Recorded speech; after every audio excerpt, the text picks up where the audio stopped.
Някога чували ли сте аборигенни племена, които могат да левитират, нарушавайки законите на физиката? А какво ще кажете за човек, който без проблем издържа мощни електрически удари, или жената с рентгеново зрение? Именно с тези хора ще се запознаете днес в този видеоклип. С вас е Айхан Инфая и днес в този видеоклип ще ви споделя за хора с суперспособности, които ще ви оставят без думи. Направете си по един чай или по едно кафе и ви желая приятно гледане, приятели.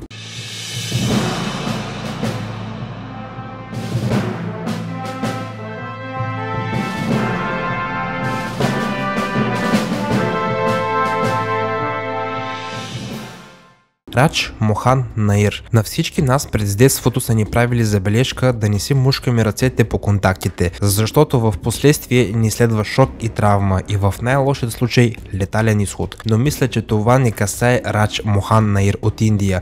Този човек буквално е проводник, способен да издържи мощен разряд, който ще мине през неговото тяло, не изпитвайки и грам неудобство. Той е известен също така и с прякора електрочовек. Въпреки че той не може да стреля с електричество от ръцете си, той може да пропуска електричество чрез себе си, захранвайки електрическа кружка или устройство. Всичко, което трябва да направи, е да хване проводниците с ръцете си и да позволи на огромното количество електричество да премине през тялото му. Обикновено той слага една тел в устата си за по-добро провеждане, а другата я стиска в ръцете си. Учените разбират това, но все още не могат да разберат как точно работи суперспособността на Радж и какъв е неговият произход. Всичко, което знаете, че той може лесно да издържи ток до 10 ампера. Ако подложите обикновен човек на същата сила на тока, тогава това ще доведе до спиране на сърцето за части от секундата. Човекът магнит. Може би способността на индийците, свързани с магнитните полета, не са изключени.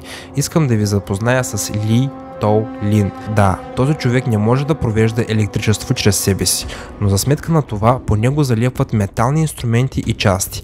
Той е родом от Малайзия и се е прославил като човекът магнит. Вие сами виждате как по малайзеца залепва всичко по тялото му. Най-различни кухненски прибори, брадви.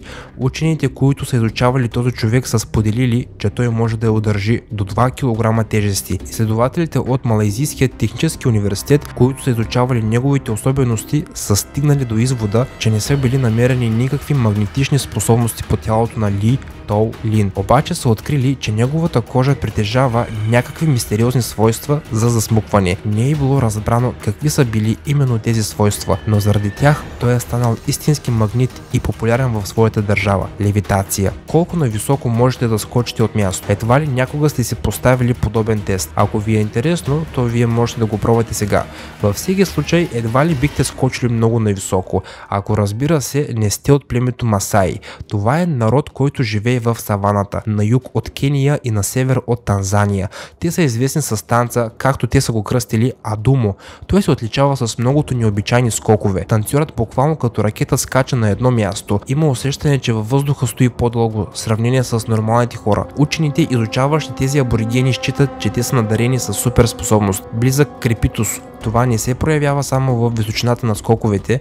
Вижте колко лесни са тези скокове за аборигените. По израза на лицето им можем да разберем, че те изобщо не използват цялата си сила за скоковете. Когато погледнете просто една снимка на скачащите масаи, на пръв поглед можете да си помислите, че те са захванати с нещо или че това е просто фотошоп. Между другото, интересен факт за аборигените от племето Масаи е, че скоковете това е признак за мъжественост. Също и обща оценка за мъжете. Счита се даже, който може да скача по-нависоко е по-добрият младоженец. Между другото, за племето Масаи могат да се разкажат много интересни факти. Например, тези аборигени практикуват разтягане на ушните миди. Масаи използват всякакви предмети от камъни до бивни, за да разтегнат лобовете си. Те считат, че разтягането на ушните миди е символ на мъдрост. Интересна традиция, но със сигурност е много болезнено. А ето следващият герой в класацията. Би разтегнал ушите и всяка част от тялото си без проблем и болка, защото той не чувства болка. Гледайте по-напред, за да узнаете за този човек, а също така и други хора с невероятни способности и особености. Вероятно всички ние в живота поне веднъж сме искали да не изпитваме болка. Например, когато сме страдали от някакво заболяване или сме лекували тежки синини с счупвания. В това отношение най-големият късметлия от всички е Тим Криндланд. Този американец изобщо не изпитва болка. Това му позволява да провежда зрелищни плашещи шоута, в които провежда страховити експерименти с тялото си. си, точно пред публиката. Кралят на мъченията. Именно така го назовават в света на шоу-бизнеса. Той може да вкара игла под кожата си, да глътне меч или огън, да спи върху пирони. Мисля, че звучи малко плашещо. Най-интересното е, че когато той прави своите представления, е много спокоен. Също така след представленията по кожата му няма никакви следи.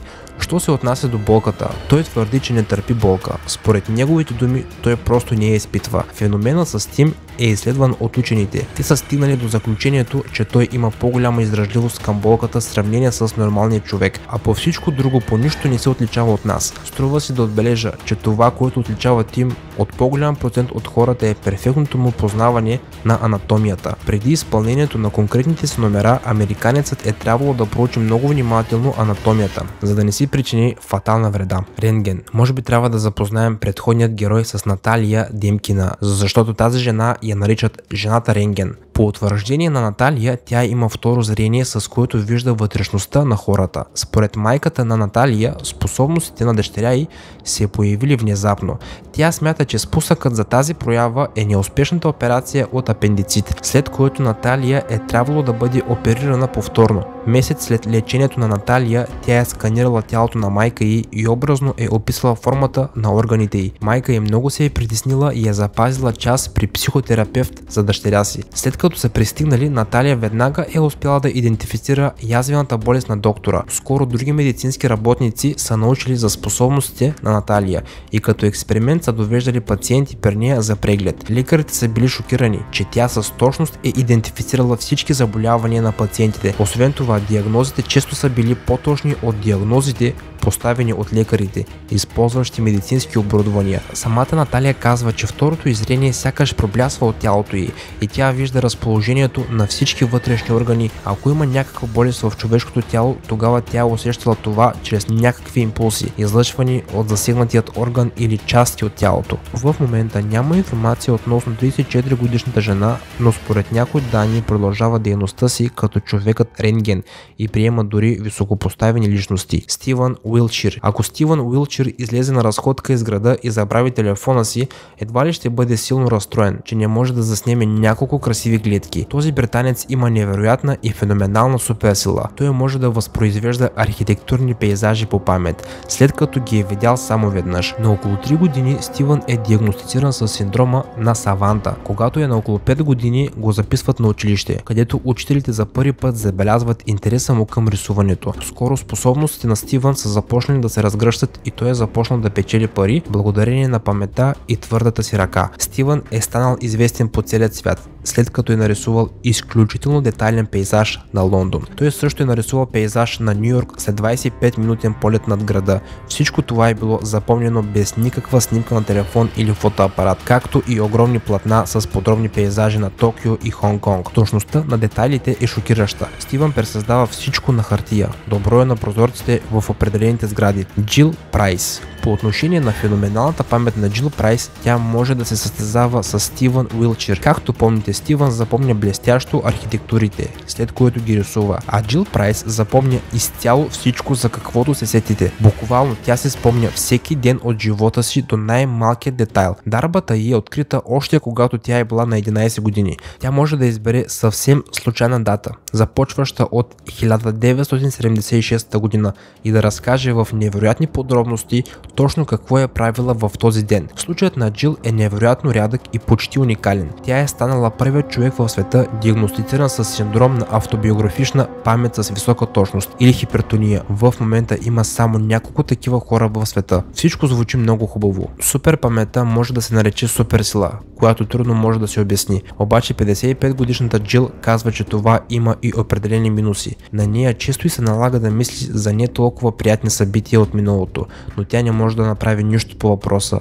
защото това е против волята й. И това беше всичко, приятели. Аз съм Айхан Инфая. Ако видеоклипът ви е харесал, не забравяйте един лайк, един коментар и разбира се, абониране с камбанка. Именно по този начин вие помагате на мен и на моят канал да расте и да се развива. Очаквайте съвсем скоро много нови интересни видеоклипове в YouTube. Чао, приятели, и до скоро!